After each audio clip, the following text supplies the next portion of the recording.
Pre, sa totoo lang, ang pangit na mga props natin sa costume. Pangit. Ha? Ano ang pangit? Like for example, itong salamin. Pangit. Hindi oh. Diba sa'yo? Pang-welder. Hindi kaya. Ano? Hindi kaya. Oh, bakit? Ha? Oh. Tignan mo. Oh. Kung hindi man malupit tong salamin, Oh. malupit naman yung sumusuot. Ganon. Ganon ako, video mo mga tol. Oh. Diba? Yung sa akin. Oh. Pangit din. Oh.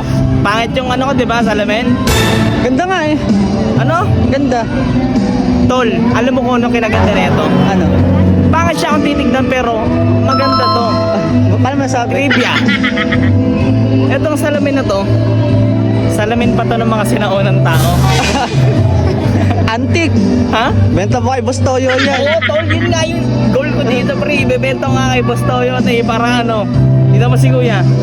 Ang pogi. Diba? O, tignan mo ha.